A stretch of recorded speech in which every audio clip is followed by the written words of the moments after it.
Nous allons prier le Seigneur. Adorable Père Céleste, mon âme te bénit, mon âme te loue, mon âme te célèbre. Merci pour ce moment merveilleux que tu rends possible. Je prie au nom de Jésus-Christ que tu m'effaces. C'est toi-même, Père, que je ne connais rien. Je ne vaux rien. Et je ne peux absolument rien sans toi. C'est toi qui m'apprends toutes choses. C'est toi qui m'enseignes toutes choses. Inspire-moi par ton onction et enseigne-moi par ton esprit, afin que je puisse parler de ta part, quoique je n'en sois même pas digne. Efface-moi et que ce soit ton esprit qui parle au travers de ma bouche. Que nos cœurs soient édifiés et que nos vies soient impactées par l'expression de ta gloire. C'est au nom de Jésus-Christ que j'ai ainsi prié. Amen. Amen. Amen. On va prendre ensemble nos Bibles dans le livre des Nombres. Nombres en son chapitre 13. On va lire premièrement à partir du verset 17. Avec votre attention, je lis la parole de Dieu. Moïse les envoya pour explorer le pays de Canaan. Il leur dit, montez ici par le midi et vous monterez sur la montagne.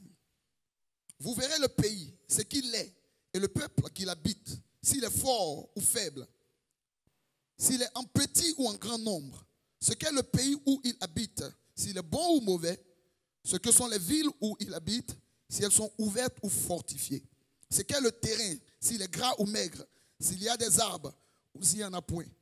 Ayez bon courage et prenez des fruits du pays. C'était le temps des premiers raisins. Verset 21, ils montaient et ils exploraient le pays depuis le désert de Sin jusqu'à Rehoboth sur le chemin de Hamath. Ils montèrent par le midi et ils allaient jusqu'à Hébron, où étaient Ahiman, Sheshaï et Talmaï, enfants d'Anak. Hébron avait été bâti 7 ans avant Soat en Égypte. Amen. On va aller tout de suite maintenant au verset 31. D'abord au verset 29. Les Amalécites habitent la contrée du Midi. C'est le compte rendu des espions. Les Étiens, les Jébusiens et les Amoréens habitent la montagne. Et les Cananéens habitent près de la mer et le long du Jourdain. Caleb fit taire le peuple qui murmurait contre Moïse. Il dit, montons, emparons-nous du pays. Nous y serons vainqueurs. Quelqu'un dit, nous y serons vainqueurs. Mais les hommes qui y étaient allés avec lui dirent, nous ne pouvons pas monter contre ce peuple, car il est plus fort que nous. Et ils décriaient devant les enfants d'Israël le pays qu'ils avaient exploré. Ils dirent, le pays que nous avons parcouru pour l'explorer est un pays qui dévore ses habitants. Tous ceux que nous y avons vus sont des hommes d'une haute taille. Et nous y avons vu les géants, enfants d'Anak, de la race des géants. Nous étions à nos yeux et aux leurs comme des sauterelles. Que la parole du Seigneur soit bénie. Amen. Alors, en rapport avec le thème, le message que j'ai l'honneur de partager avec vous ce soir, je l'ai intitulé « L'esprit des vainqueurs selon Dieu ». Notre thème, c'est la mentalité des vainqueurs. Et nous allons aborder ce thème dans le sujet que je vais développer avec vous. Amen. L'esprit des vainqueurs selon Dieu. Alléluia. Quelqu'un dit l'esprit des vainqueurs selon Dieu. Amen. Par l'esprit des vainqueurs, ce soir je voudrais modestement parler d'un style de vie qui caractérise des vainqueurs selon Dieu. Je voudrais parler d'une mentalité. Je voudrais parler d'un ensemble d'attitudes, de caractères qui caractérisent un vainqueur selon Dieu. Lorsque je parle de l'esprit des vainqueurs, je veux parler de l'état spirituel, de l'état mental et de l'état moral d'une personne qui a été caractérisée et conditionnée par le Saint-Esprit pour être un vainqueur dans sa génération, dans sa promotion, pour être une personne qui relève les défis, qui remporte les challenges qui s'imposent. Lorsque je parle de l'esprit des vainqueurs, je parle de cet esprit-là qui, par la grâce de Dieu, conduit une personne qui devient indétrônable, indéboulonnable, indécourageable. Je vais parler de cet esprit-là qui caractérise une personne pour ne pas reculer, pour ne pas jeter l'éponge, pour ne pas baisser les bras, pour ne pas jeter les armes, pour ne pas abdiquer. Je vais parler de l'attitude du cœur d'un vainqueur selon Dieu. Je vais parler des dispositions du cœur d'un vainqueur selon Dieu. Vous savez, on reconnaît un vainqueur selon Dieu par ses choix dans la vie. Un vainqueur fait attention à ses choix parce que celui qui arrive à bout des décisions et qui arrive à bout des situations comprend que son choix est important. Et son choix doit être appuyé sur la parole de Dieu, sur les conseils qui viennent du trône de Dieu. On reconnaît un vainqueur par sa compagnie. Un vainqueur ne marche pas avec des losers. Un vainqueur ne marche pas avec des peureux. Un vainqueur ne marche pas avec des personnes qui vivent dans la débauche. Un vainqueur ne marche pas avec des pessimistes. Un vainqueur s'entoure de personnes qui ont le même idéal, qui ont la même vision, qui ont la même aspiration que lui. Un vainqueur s'entoure de personnes qui ont soif de succès. Un vainqueur s'entoure de personnes qui ont soif de réussite, qui ont soif d'exploit, qui ont soif de se réaliser, qui ont soif de s'afficher positivement, qui ont soif de marquer leur temps. On reconnaît un vainqueur par son coach qui te parle, qui t'instruit, qui t'éduque. Vous savez, aujourd'hui,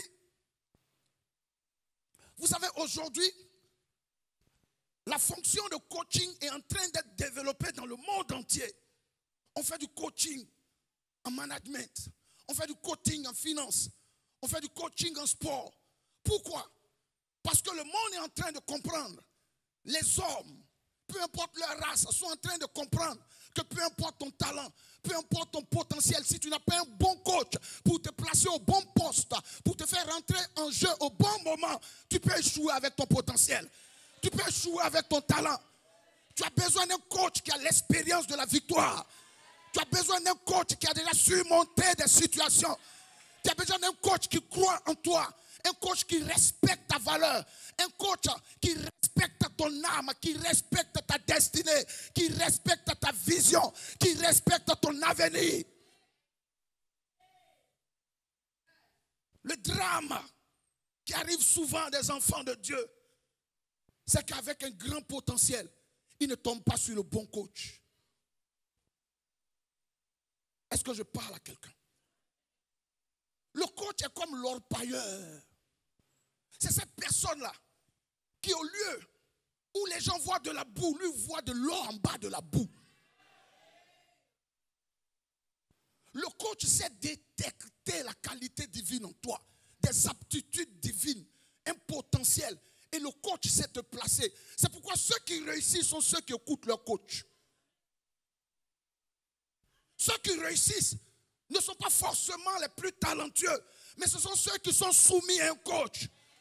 Vous allez dans le basketball en NBA, vous allez à la Liga en Espagne, vous allez dans le championnat anglais. Les grands joueurs sont soumis à un coach qui souvent ne maîtrise pas le football comme eux, mais qui sait maîtriser l'équipe plus qu'eux. Peut-être qu'il n'a pas été un grand joueur comme toi, mais il sait faire de grands joueurs. En réalité, le coach est un faiseur de rois, est un faiseur de stars, est un faiseur de grands. Le coach que tu choisis détermine ta carrière. Le coach que tu choisis détermine la trajectoire de ton avenir. Est-ce que je parle à quelqu'un? Écoutez-moi. La personne qui est devant toi est ton miroir d'orientation. La vie de cette personne est le reflet de ton avenir. Qui tu suis? Qui marche devant de toi? Est-ce que tu vois la réussite? Est-ce que tu vois l'excellence dans la vie de cette personne? Est-ce que tu vois des qualités? Est-ce que tu vois le courage? Est-ce que tu vois le sens de l'organisation? Est-ce que tu vois la qualité de vie?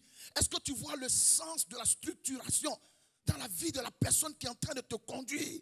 Je vais dire à Mérose, Dieu t'a placé ici et Dieu a placé au devant de toi un coach à qui il a donné la vision des hauteurs. C'est pour que tu atteignes les sommets. Parce que celui qui ne voit pas la hauteur ne peut pas t'emmener au sommet. Il y a des gens qui voient la bassesse. Il y a des gens qui voient la vallée, mais qui ne voient pas la hauteur. Parce que la hauteur fait peur. La hauteur intimide. Lorsque vous montez, il y a des gens qui tremblent dans l'avion. Il y a des gens qui paniquent. Mais un coach qui est habitué à la hauteur te dit, attache ta ceinture. Ce n'est que le décollage. On va prendre de la hauteur. On va prendre de l'altitude. Ça va te secouer. Mais va arriver. On y arrivera. On va connaître même des zones de turbulence. Mais on y arrivera. Parce que ton coach est déjà passé par là. Alléluia. Écoutez-moi. C'est ce que tu écoutes qui t'impacte. Adam est sorti de son jardin d'Éden parce qu'il a écouté une voix qu'il ne devait pas écouter. Demande à quelqu'un qui tu écoutes. Ne promenez pas vos oreilles sur Facebook, sur Internet. Concentrez vos oreilles sur votre source de bénédiction. Cette voix qui a toujours su vous apaiser, elle saura vous orienter. Aujourd'hui, malheureusement, il y a des brebis qui connaissent plus le berger des voisins que eux-mêmes leur propre berger. Partage les vidéos des pasteurs des autres. Mais toi-même, ta propre mère, on ne voit pas sa photo sur ta page. Tu connais les pasteurs qui sont loin de toi, qui ne vont jamais te rendre visite, qui ne vont jamais prier pour toi, qui ne vont jamais t'aider financièrement, qui ne vont jamais te soutenir. Mais la personne qui est avec toi, qui prie pour toi, tu n'as même pas cette attitude. Je pourrais même dire ce réflexe de toujours mettre cette personne en avant, faire sa promotion. Parce que lorsque tu fais la promotion de ton leader, tu fais la promotion de ta réussite. Amen. Tu fais la promotion de tes valeurs. Je vais parler à quelqu'un. Tous les capitaines portent des brassards, mais tous les capitaines ne soulèvent pas le trophée. Au début du match, eux tous, ils ont un brassard. Mais le capitaine qui soulève le trophée, c'est le capitaine de l'équipe vainqueur. Méros, tu es l'équipe vainqueur. Je dis, tu es l'équipe vainqueur. Méros, tu es l'équipe vainqueur. Est-ce que je parle à quelqu'un? On reconnaît un vainqueur par ses convictions. Un vainqueur n'est pas influençable. Il n'est pas intimidable. Un vainqueur marche par conviction. Il sait pourquoi il est là. Tu peux le mettre devant ou derrière, ce n'est pas la place. Il sait pourquoi il est là. Je te parle de cause de présence. Je ne te parle pas de place. Je ne te parle pas de frustration. C'est pour des enfants. Je suis frustré. On m'a enlevé à tel poste. On m'a enlevé tel titre. Il y a quoi dans le titre? La bénédiction ne se trouve pas dans le titre. Ça se trouve dans ta soumission. Dans ta capacité à obéir à l'instruction.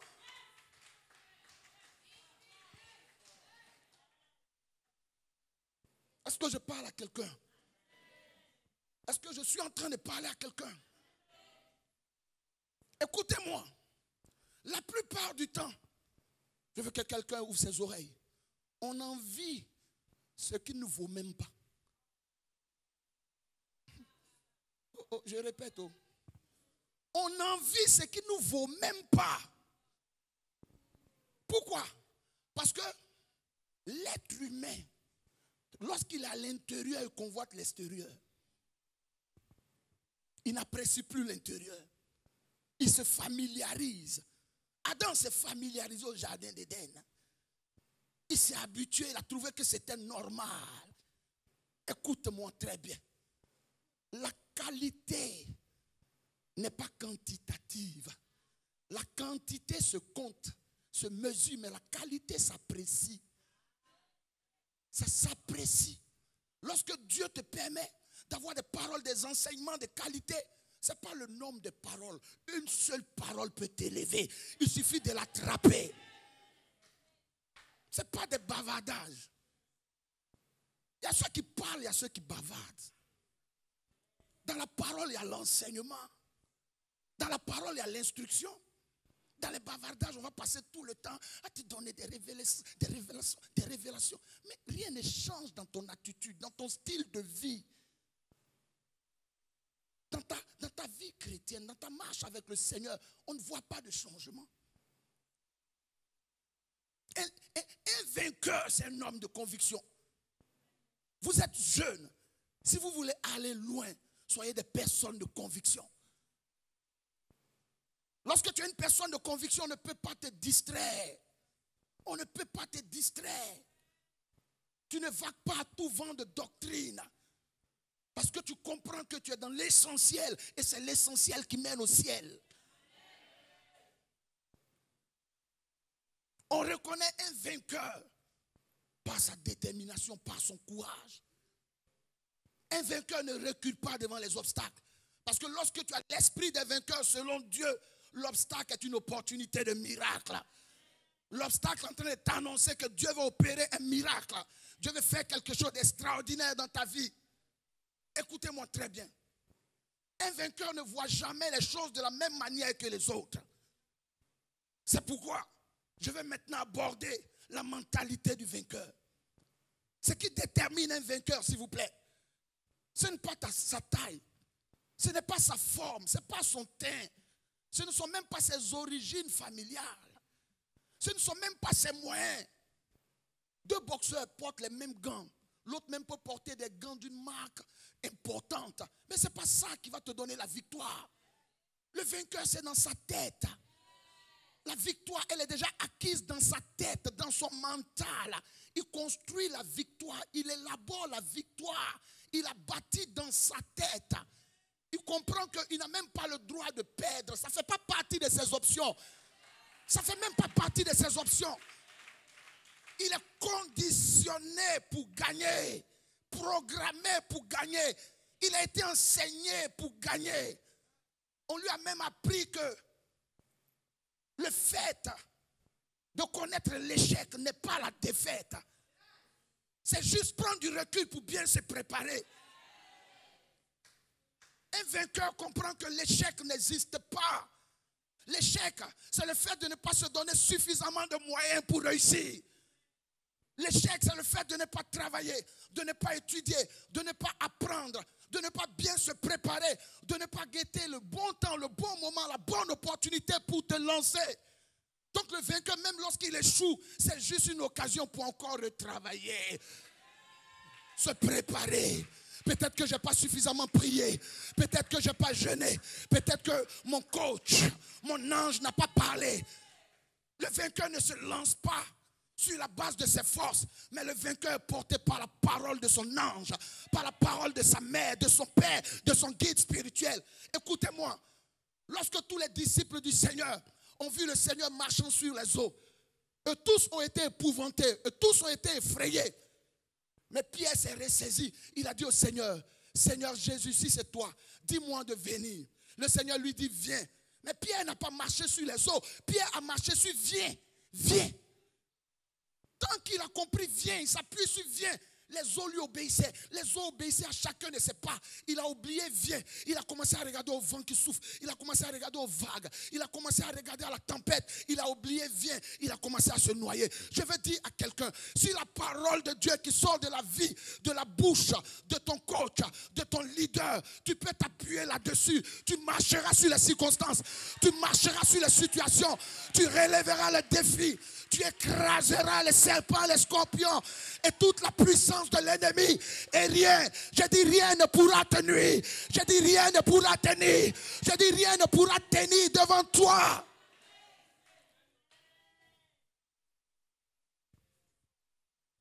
Mais souvent, on se lance parce qu'on se dit, au peu de nous-mêmes, on a quelque chose à prouver.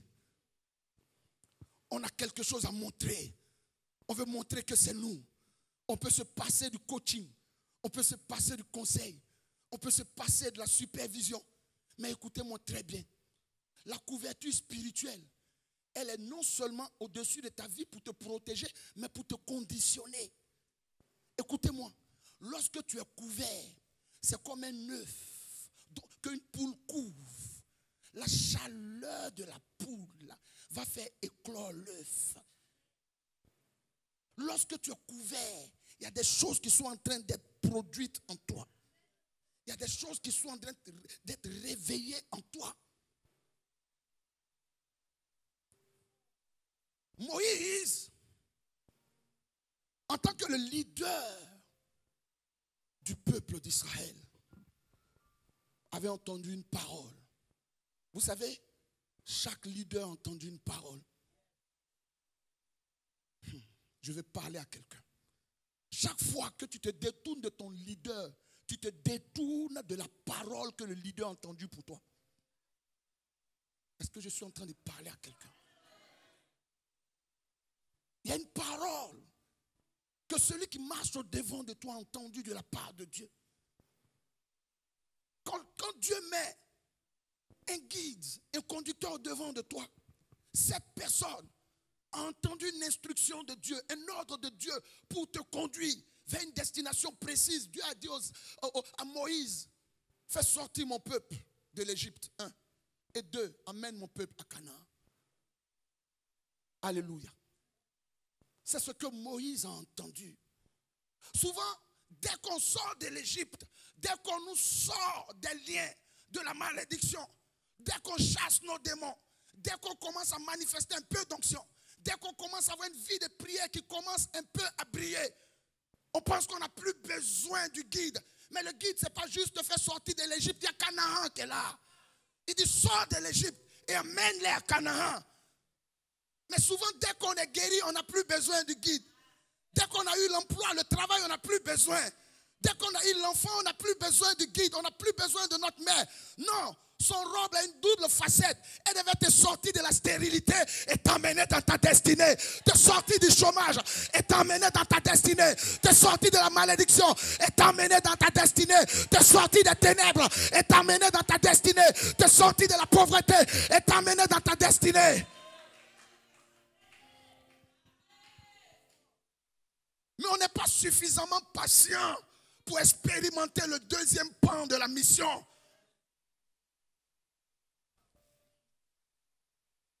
Écoutez-moi. Dans la vie, celui qui est prêt, il n'est pas pressé. Il est là, il attend. Alléluia. Il prend le temps de se préparer. Et il attend le coup de gong. Il n'est pas pressé.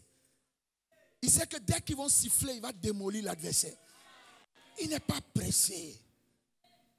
Est-ce que je parle à quelqu'un? Alors Moïse est en train de le conduire vers Canaan. Et Moïse va choisir 12 espions. Dit 12 espions. Écoutez-moi.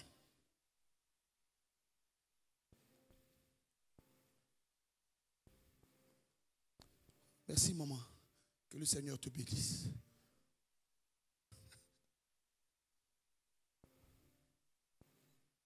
Amen. Merci maman, que le Seigneur te bénisse. On acclame le Seigneur pour notre maman.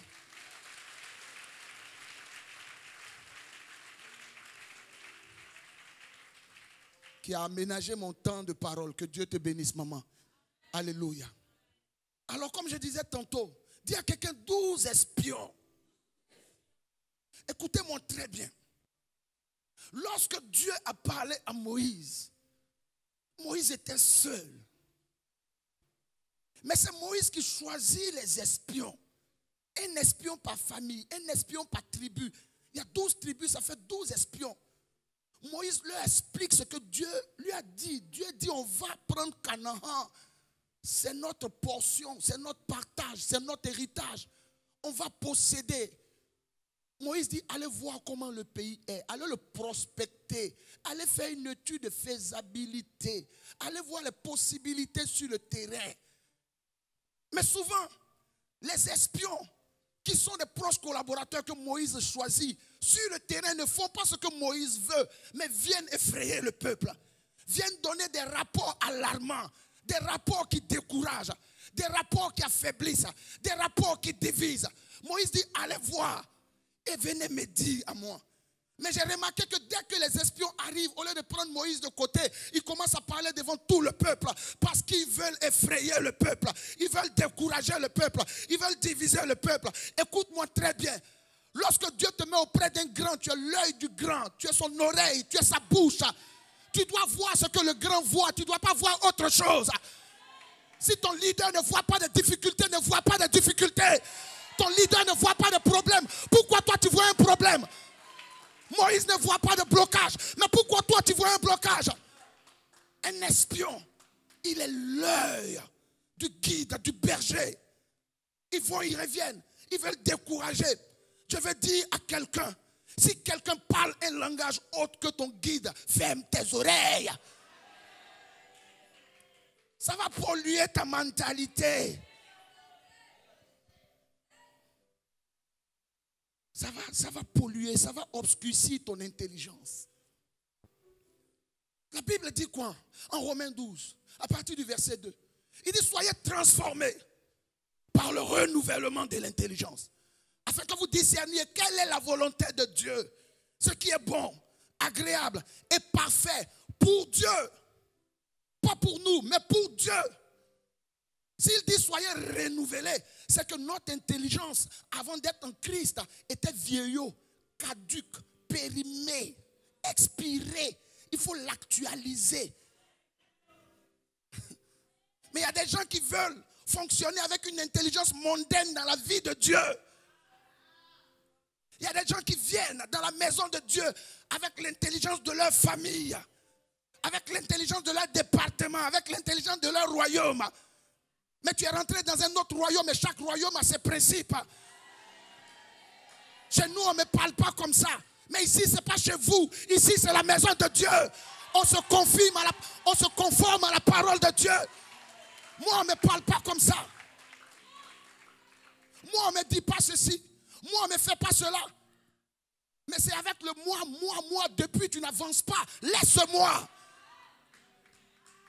Laisse-toi traiter. Chaque personne auprès d'un grand est un leader. Est un leader. Il y a une sous-mission qu'on te confie. Il y a une portion de la mission. Mais tu dois être capable de voir dans la même direction que Moïse. Tu ne dois pas ramer à contre-courant. Tu ne dois pas avoir de contre-information. Vous voyez la même chose et tu proposes des possibilités. Tu proposes des stratégies. Mais lorsqu'ils sont revenus, il y a 10 qui font un rapport défavorable. Non, on ne peut pas. On a vu des géants. Demande à quelqu'un, est-ce que c'est ce qu'on t'a demandé? Est-ce que c'est ce qu'on t'a demandé? Dès qu'on lance un projet, on va bâtir le temple. Non, ça coûte trop cher. Est-ce que c'est ce qu'on t'a demandé? On dit on va bâtir le temple. Non, ça coûte trop cher. Où l'argent va quitter? Où l'argent est quitté pour que tu t'asseyes là? Il y a des choses que tu es venu trouver. Il y a des commodités que tu es venu trouver. On dit on va bâtir le temple.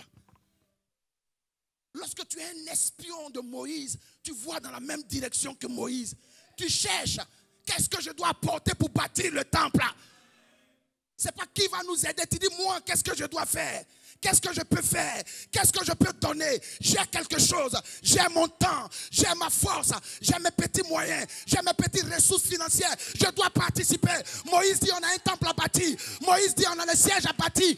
Moi, qu'est-ce que je dois faire? Qu'est-ce que je peux faire? Ce temple doit pas être un blocage. On peut le faire. Parce que Dieu a dit à maman qu'on doit bâtir. C'est qu'on peut bâtir. On va bâtir. Mais je vais bâtir avec maman. Je vais être avec elle. Même si personne n'est là, je serai là. Parce que ce que Dieu a dit, il le fera. Que tu le veuilles ou non, il le fera. Que tu participes ou non, il le fera.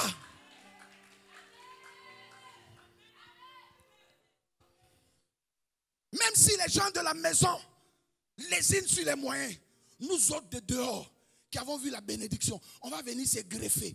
On va donner, on va participer. Le temple sera bâti. Toi, tu vas prier et nous, on sera bénis dans ce temple. Parce que tu es un prieur. Tu n'es pas un bâtisseur. Merci, maman. Écoutez-moi. L'œuvre de Dieu se fera certainement avec toi ou sans toi. Mardochée dit à Esther, c'est vrai, tu es devenue reine, mais que ce soit avec toi ou sans toi, le secours viendra. Ça viendra. Ça viendra. Vous comprenez?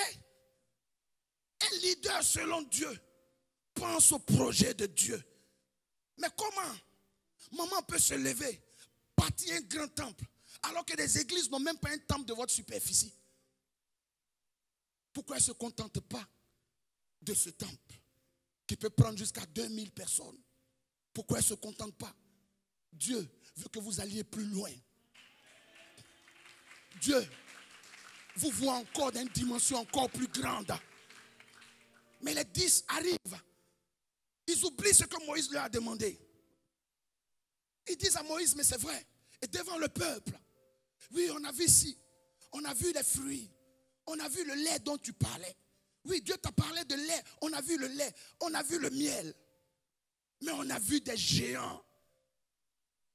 Ils étaient plus grands que nous. Ils vont nous tuer, on ne peut pas. Le pays là va nous dévorer tellement il est vaste, on s'est perdu dans le pays. Mais vous vous êtes perdus, mais vous êtes revenus. Et Josué et Caleb vont se lever.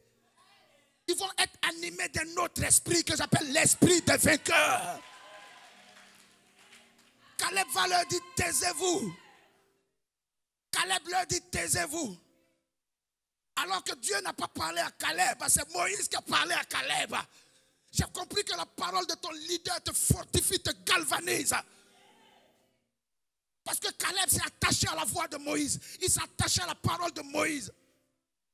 Lorsque tu veux être un vainqueur, il ne faut pas que 2 voix rentrent dans ta tête, sinon il y aura interférence de voix. On te parle ici, il y a d'autres qui te parlent dehors. On prophétise ici, d'autres prophétisent dehors. Les prophéties vont rentrer en interférence dans ta vie. Les prophéties vont tellement se battre dans ta vie qu'aucune prophétie ne se réalise.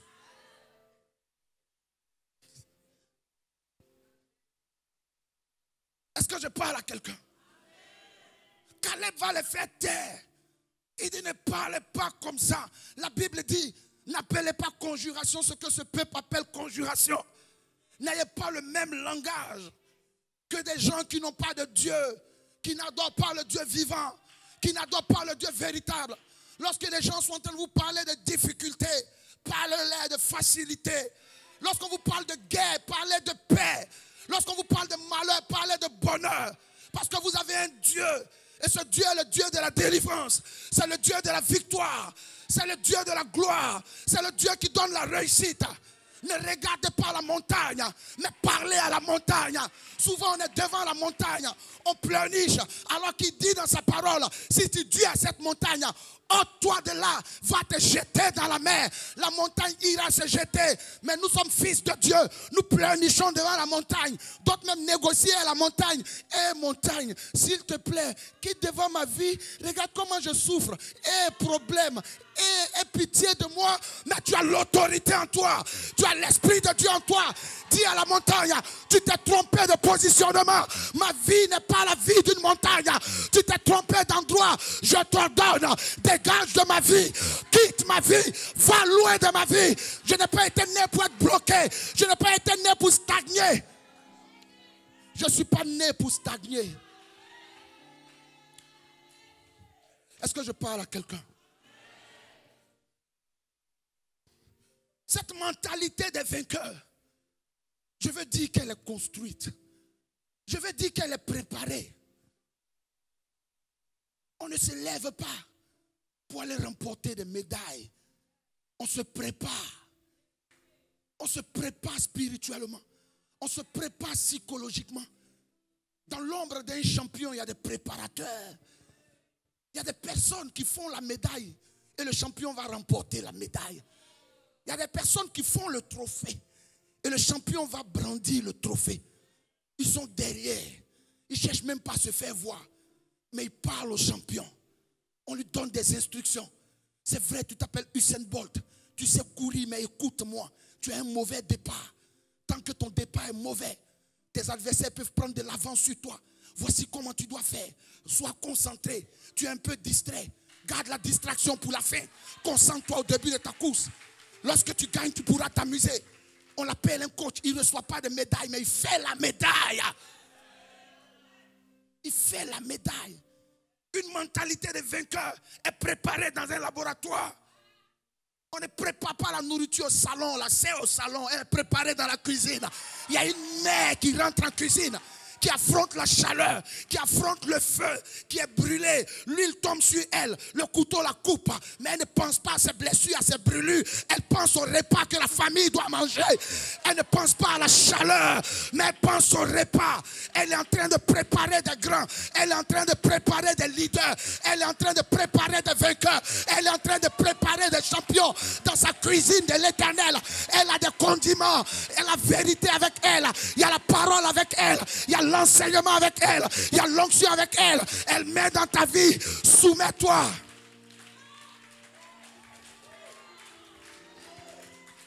Prophète. Prophète. Une aubergine qui saute d'une marmite au feu ne va pas cuire en même temps que les autres. On vous met ensemble là-dedans. Vous devez cuire à point. Toi, tu sautes. Ta cuisson sera retardée. Dis à quelqu'un, cuisson retardée. Alléluia. Écoutez-moi. Tout ce qui s'est réussi dans ce monde comme œuvre grandiose a été fait par une préparation de mentalité. Hitler a pris des années pour préparer son peuple. Leur mettre de mauvaises idées dans la tête. Vous êtes un peuple supérieur. Vous êtes des Aryens. Vous êtes mieux que les autres. Armons-nous. En ce moment, les autres pays européens ne pensaient pas à la guerre. Hitler préparait la guerre. Il dit, je veux annexer toute l'Europe. Pendant que la France s'intéresse à l'Afrique, il dit, moi je m'intéresse à la France. Je vais faire de la France une colonie allemande. Il se prépare pour ça. Il a préparé des chars. Les chars n'existaient pas. C'est l'armée allemande qui va faire les premières grenades, les premiers missiles. Il va préparer tellement la tête des Allemands. Ils sont prêts à mourir pour cet idéal, pour s'imposer. Je veux dire à quelqu'un, ce qui ne remplit pas ta tête ne peut pas sortir de ta vie. Ça ne peut pas. Ça doit être plein dans ta tête. Il ne doit pas avoir de la place pour autre chose. Ton salut doit remplir ta tête. Ta réussite doit remplir ta tête. Ton leadership doit remplir ta tête. Il ne doit pas avoir de la place pour autre chose. Dis à quelqu'un, je suis plein. Dis, je suis plein. Il n'y a plus de place, je suis plein. Je ne peux plus rien prendre de plus, je suis plein. C'est pourquoi lorsque le Saint-Esprit vient mener quelqu'un à la perfection, il le remplit pour ne plus que quelque chose d'autre occupe une place dans ta vie. Il te remplit. Il n'y a plus de place pour un autre esprit bizarre. Dis, je suis rempli. Est-ce que je parle à quelqu'un? Vous savez, par rapport à nos origines, par rapport aux endroits où nous sommes nés, notre mentalité a été influencée de diverses manières. Dans des familles, il y en a qui sont sortis avec des complexes. Le complexe fait que tu oublies ta valeur. Tu ne sais même plus que tu peux.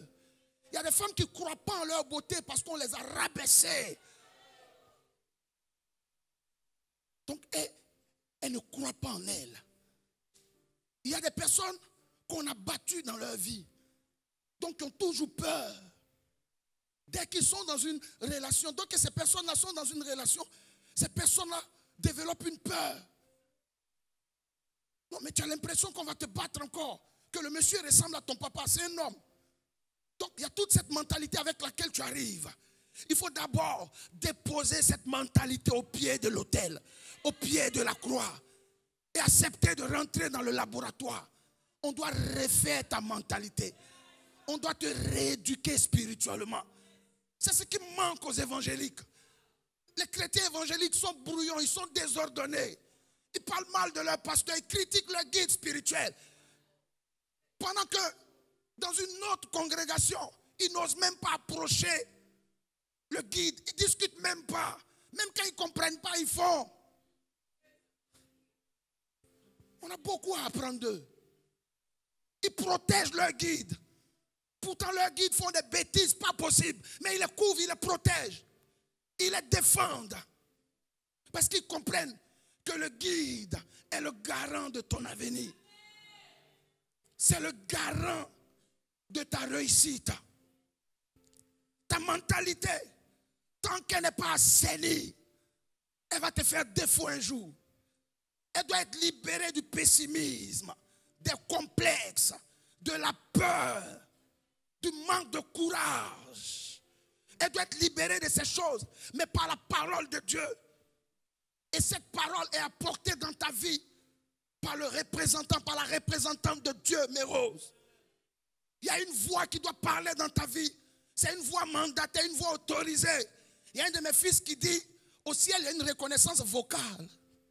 Ça veut dire qu'il y a des personnes qui prient pour toi, le ciel ne reconnaît pas leur voix. Parce que ce ne sont pas ces personnes que Dieu a établies pour élever la voix en ta faveur.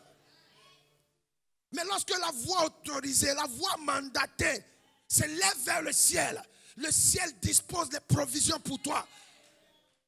Le ciel relâche sa rosée pour toi.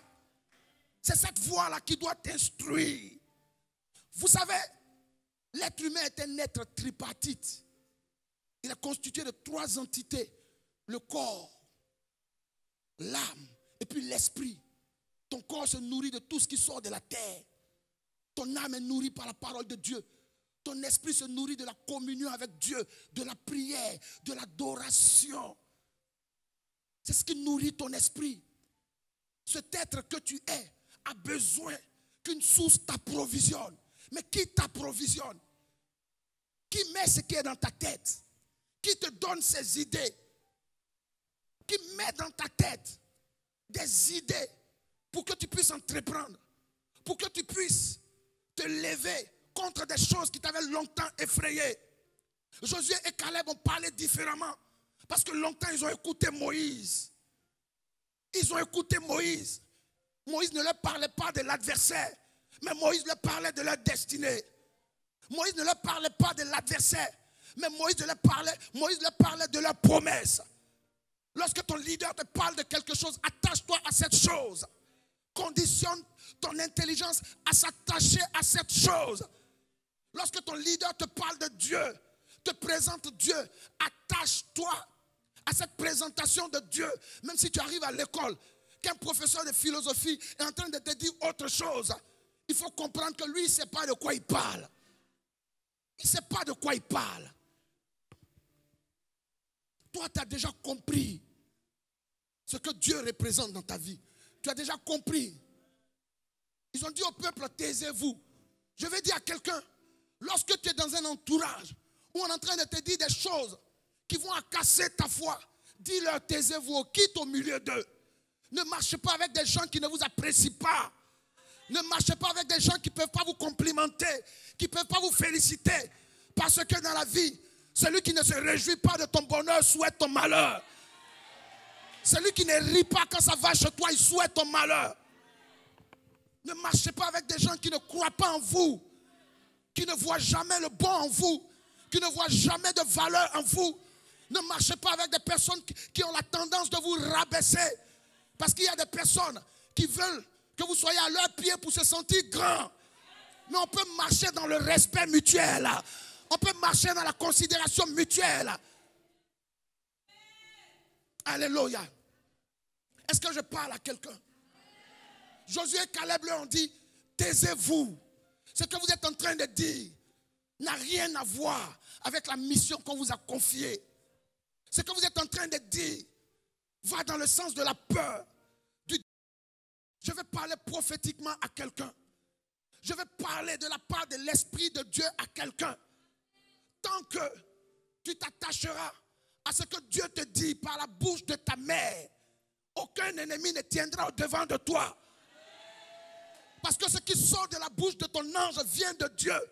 Alors que Dieu dit dans sa parole, il veille sur sa parole pour l'accomplir. Sa parole ne retourne pas à lui sans avoir accompli sa volonté, exécuté ses desseins. Vous êtes jeune. Aujourd'hui, vous devez comprendre que le monde autour de vous est en train d'apporter une autre forme d'éducation.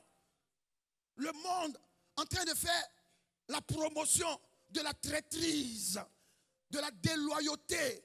Aujourd'hui, quelqu'un trahit et puis ça ne dérange pas. C'est normal. Il y a des gens qui trahissent et puis ça ne dérange pas. C'est ce que le monde est en train d'afficher. Le monde est en train de dire, il faut avoir l'argent. Peu importe les voies et moyens que tu emploies pour avoir de l'argent. Mais je vais dire à quelqu'un, Dieu n'a jamais dit à l'homme de chercher l'argent. C'est pourquoi lorsque Dieu a créé l'homme, lorsqu'il a créé la terre, les pierres précieuses étaient à même le sol pour ne pas que l'homme ait à les chercher. On ne cherche pas l'argent, on cherche Dieu. On ne cherche pas l'argent. On développe une idée et cette idée attire l'argent. On met une entreprise sur place et cette entreprise attire l'argent. On met sa compétence en jeu et la compétence attire l'argent. Il y a quelque chose que Dieu a mis en toi. C'est cette chose-là qui va se charger d'attirer l'argent. Si tu sais l'exploiter, si tu sais l'utiliser, c'est le potentiel qui est en toi. Une idée qui va devenir une société. C'est elle qui va attirer l'argent. On gagne l'argent. Il y a un combat. On gagne l'argent. Lorsqu'on parle de gagner, c'est qu'il y a un combat.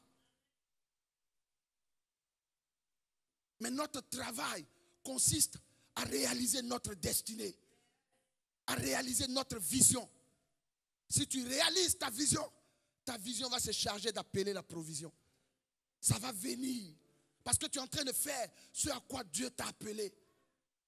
Si vous regardez autour de vous, vous allez voir qu'aujourd'hui, je le disais à maman, on n'a plus de modèle.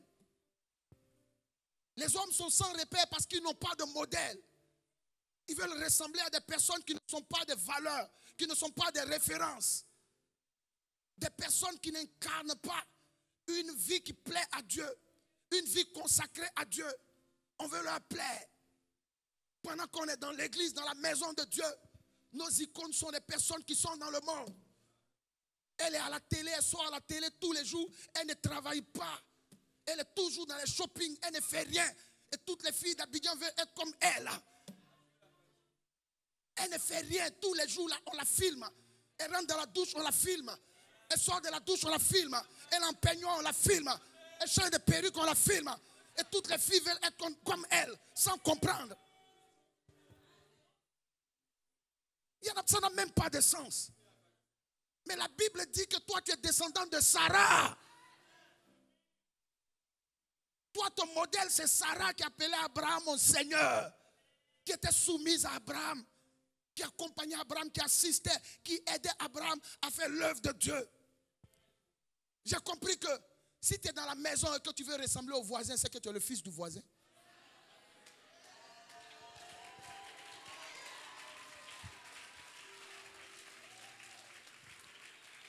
Tu es juste dans la maison à cause des commodités de la maison. Tu es juste dans la maison pour profiter des moyens de la maison, des moyens des parents. Est-ce que je parle à quelqu'un?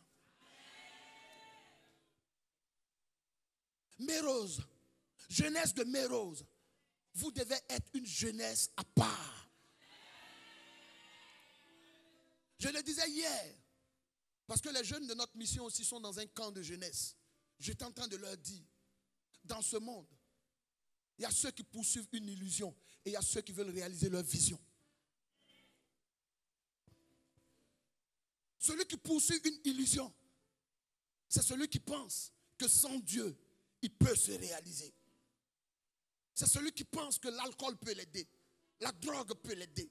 Aujourd'hui, les jeunes pensent que c'est un style de se droguer. Mais la drogue, c'est pour les vauriers. C'est pour les nuls.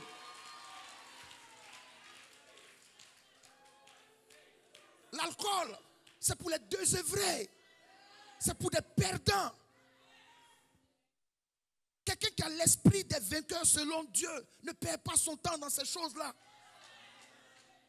Tu vas prendre ton argent, payer de l'alcool 50 000 et puis tu pisses 50 000 est fini. 50 000 dans pipi.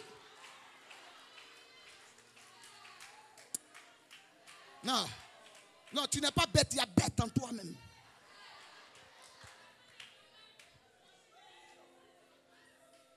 Rentrer dans un endroit, parce qu'il y a des jeux de lumière. Jeux de lumière. Tu payes Coca à 5 000.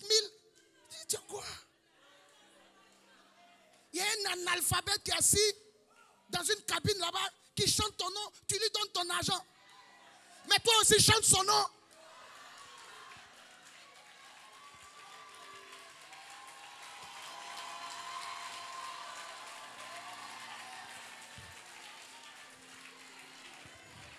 Et on est zélé. On était zélé dans ces choses. Mais maintenant, quand il s'agit de donner dans la maison de Dieu, on a des scrupules. On se gêne. Notre argent, on calcule. Mais on ne calcule pas dans les funérailles. Parce que là-bas, on va dire mon nom. Seri Alagotapé. Il a donné 100 000 francs. Il vient comme ça. Dans des choses funestes. Dans des choses futiles. Inutiles. On est prêt.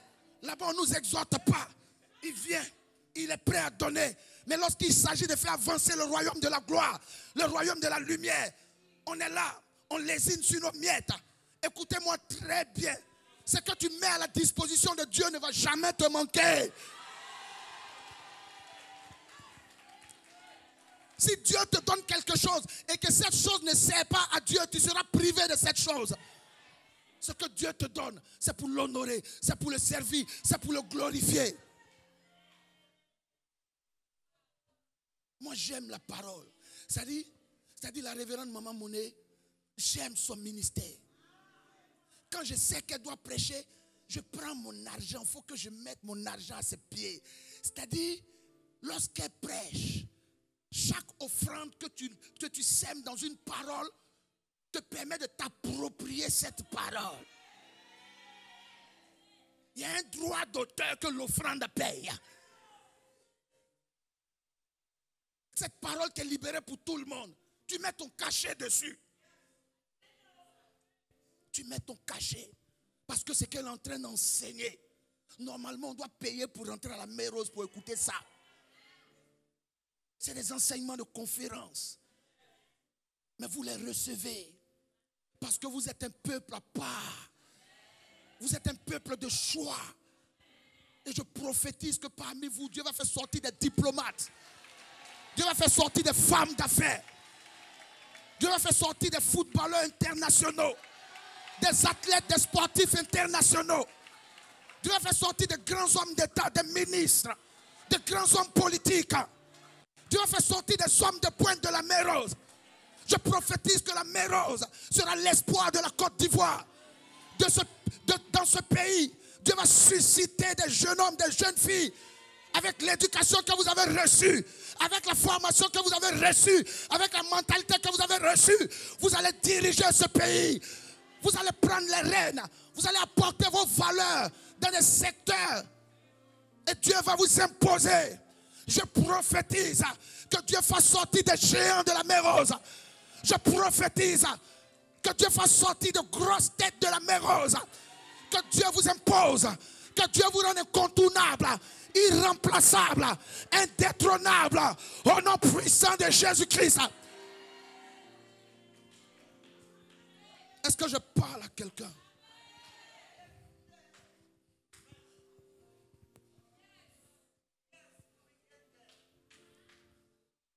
Alléluia. Est-ce que Dieu nous parle? Prophète, écoute-moi.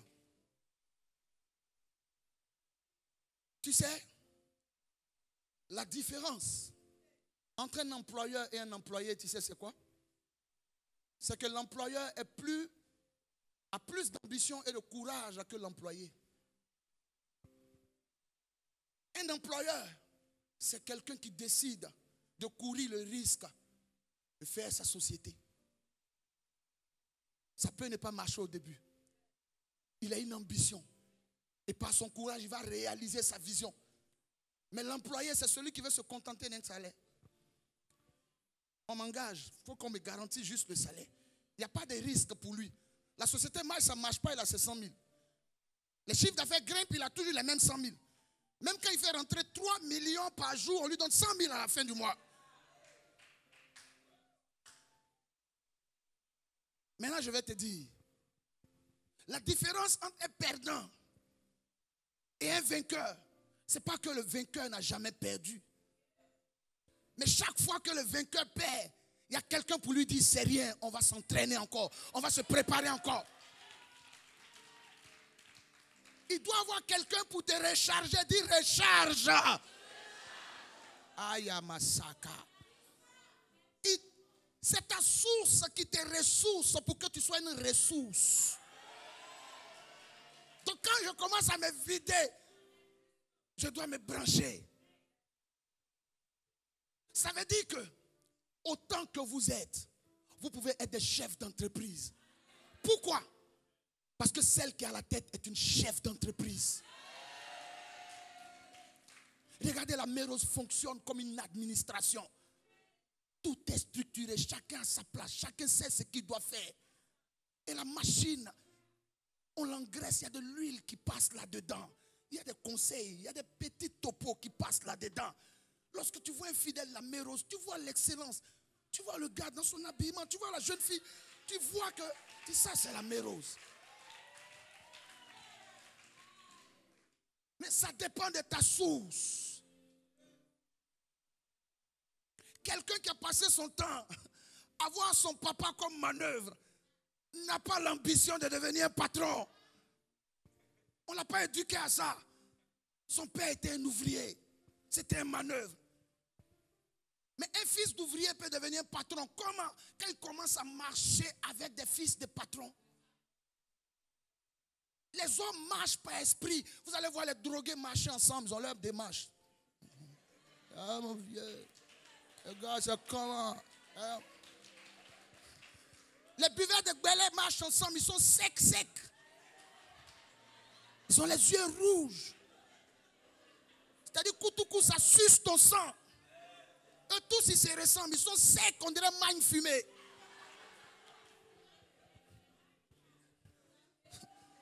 Les champions marchent ensemble. Les grands marchent ensemble. Quand tu es un grand, tu es attiré par des grands.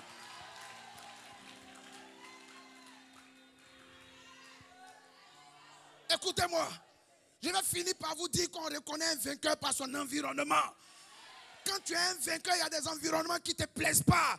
Tu ne supportes pas le désordre. Tu ne supportes pas la médiocrité. Tu ne supportes pas la saleté. Tu ne supportes pas les mauvaises odeurs. Tu ne supportes pas toutes ces choses qui ne sont pas bien faites. C'est ça. Il y a quelque chose en toi qui aspire à l'honneur, qui aspire à l'excellence. Tu n'aimes pas le désordre. Parce que tu n'as pas été éduqué en désordre. Tu as été éduqué en ordre. Écoutez, la bénédiction avec Dieu, ce n'est pas le PMU. Personne n'est béni en désordre. C'est en ordre. Il dit faites-les asseoir. Toi, tu ne veux pas t'asseoir. Chaque année, tu as 3 pères spirituels. Aujourd'hui, dis à quelqu'un, assieds-toi. Demande à quelqu'un, tu n'es pas fatigué? On dit, assieds-toi, repose-toi un peu. Profite de la fraîcheur, repose-toi. Écoute. Le Seigneur pouvait leur donner à manger debout. Il dit, faites-les asseoir. Dis à quelqu'un, faites-les asseoir. Ça veut dire que tant que tu n'es pas assis, Jésus ne peut pas commencer à te nourrir. Il ne peut pas commencer à distribuer ses bénédictions parce que celui qui est debout est prêt à tracer. Il est prêt à partir. Depuis là, la Mérose est levée à la porte.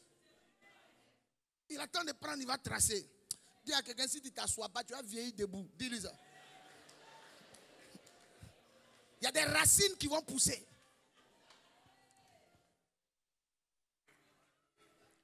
J'étais en train de finir par l'environnement.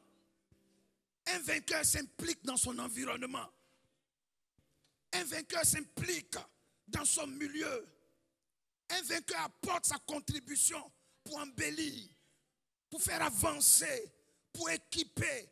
Il apporte de son meilleur là où il est. Écoutez-moi très bien. La plupart du temps, lorsque vous regardez quelqu'un, mais la personne vous regarde aussi. Souvent, ceux que vous appréciez, Donc au lieu d'apprécier toujours l'extérieur, reconnais ce qu'il y a de bon en toi. Commence à valoriser tes talents, tes valeurs, ton potentiel. Commence à prendre soin de toi, de ton cadre de vie, de ton église. Regarde l'église. Moi, je sais décorer. Qu'est-ce que je peux apporter? N'attends pas toujours qu'on fasse pour toi. Un vainqueur, il entreprend. Un vainqueur, il initie. Maman, je sais faire ça. Papa, je peux faire ça. J'ai tel talent, j'ai tel savoir-faire. Je veux me mettre à la disposition. Un vainqueur apporte sa victoire à la communauté. Apporte sa valeur à la communauté. Apporte son triomphe à la communauté. Sur ce, que Dieu vous bénisse. Que la gloire de Dieu repose sur vous. Que Dieu vous équipe. Que Dieu vous élève. Que Dieu vous établisse. Restez attachés à cette vision. Yes. Restez attachés à cette Alléluia. vision. Restez attachés. Yes. Vous êtes à la meilleure place. Jiméros, Vous êtes yes. à la bonne place. Yes. Dieu va vous élever. Alléluia. Demain, vous serez imposés. Yes. Soyez bénis.